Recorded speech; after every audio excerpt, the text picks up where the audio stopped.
Very good morning everyone. RGS mains answer writing को improve करने के लिए एक और स्टेप पे बात करते हैं। देखिए, कई सारे आंसर्स आपके ऐसे हैं जहां पर आपको लिखना होता है कि ये फला फला पनिशमेंट या ये फाइन जो है वो इम्पोज किया जाएगा। आपसे पूछा जाता है कि इस ऑफेंस के लिए आपको बताना है कि कितना पनिशमेंट है, आपके डिस्क्रिप्टिव आंसर में जब आपको मेंशन करना होता है, ठीक है, मेंस में।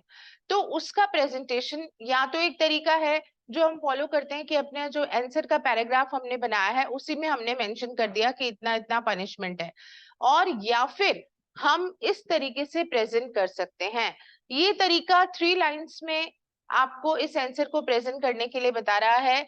आपने लिखा 3 years पनिशमेंट या इतना फाइन और बोथ। इस मेथड को आपने फॉलो किया, तो इस मेथड को फॉलो करने से हो क्या रहा है, 3 to 4 लाइंस स्पेस तो हमारा कवर हो रहा है। लेकिन अगर वो इंपॉर्टेंट पॉइंट के रूप में हम हाईलाइट करना चाहते हैं, we have sufficient space to present our answer, and ये मेथड अगर हम फॉलो करते हैं तो हमारा आंसर और ये इंपॉर्टेंट पॉइंट हाईलाइट होके एग्जामिनर के सामने है।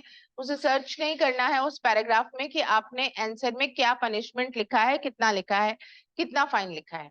तो हम इस मेथड को फॉलो कर सकते हैं अगर कि हमारे पास सफिशिएंट स्पेस डिस्क्रिप्टिव आंसर्स के लिए मिला हुआ है।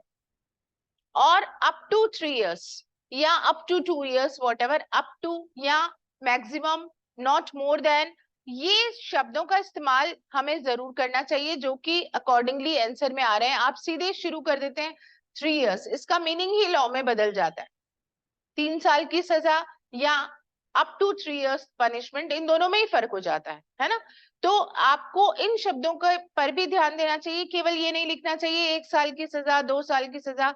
मैक्सिमम पनिशमेंट का लिमिट है, मिनिमम का है, क्या सीमा है, वो आपको लिखना चाहिए। इम्प्रिजनमेंट भी कैसा है, सिंपल है, रिगरस है, ये आपको लिखना चाहिए। कठोर कारावास, सादा कारावास अगर मेंशन है वहां तो उसे भी आपको मेंशन करना चाहिए।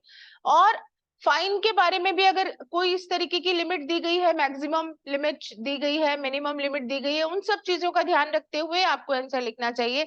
बजाय इसके कि आपने सोचा कि यस हमने लिख दिया है 50,000 रुपए का फाइन। अब वो 50,000 रुपए का फाइन नहीं है, वो 50,000 की मैक्सिमम लिमिट बताई गई है, उसके अंदर कितना भी फाइन लगाया जा सकता है जुडिशियल ऑफिसर के द्वारा। तो भाषा आपने यहाँ बदली तो यहाँ एग्जामिनर आपके लिखने के तरीके को समझ गया है। यहाँ पर अगर आपने इन शब्दों को यहाँ पे नहीं लिखा तो उससे इसका अर्थ ही बदल जाएगा। तो ये एक छोटा सा शब्द नहीं है, इसका इंपॉर्टेंट रोल है, आप इसे ध्यान से लिखिए। और अगर प्रेजेंटेशन में हमारे पास स्पेस है, हम लिख सकते हैं, लाइंस का यूज कर सकते हैं, तो इस मेथड को फॉलो कीजिए।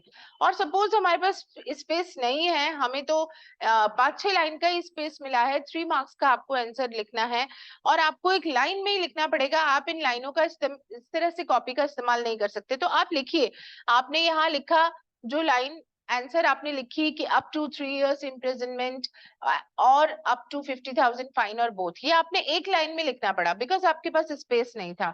तो कोई बात नहीं, आप उसे अंडरलाइन कर सकते हैं, सिंगल या डबल अंडरलाइन का आप यूज कर सकते हैं। आप चाहे तो उस जगह को आपने ब्रैकेट में आपने क्लोज कर दिया, आपने जो भी लाइन जो सेंटेंस लिखा था यहाँ पर उसको आपने इस तरह ब्रैकेट में क्लोज कर दिया, सिंगल या डबल अंडरलाइन से हाईलाइट कर दिया। मेन इंपॉर्टेंट बात यह है कि हम अपने आंसर को हाईलाइट करना चाहते हैं, प्रेजेंटेशन को इम्प्रूव करना चाहते हैं। तो एग्जामिनर पे इतना बोझा मत डालिए कि वो अपना बहुत ध्यान गहरा लगा के और वो एक एक लाइन पढ़े तब आपका आंसर उसे पता चल रहा हो। तो इम्पोर्टेंट बातों को हाईलाइट करने की कोशिश करें ताकि मेन आंसर एग्जामिनर को फाइंड आउट हो जाए, इजीली फाइंड आउट हो जाए।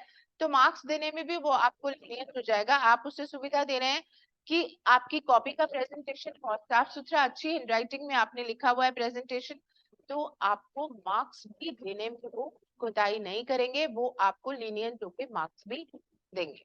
तो हम प्रेजेंटेशन के तरीके को कुछ इम्प्रूव कर सकते हैं। Thank you.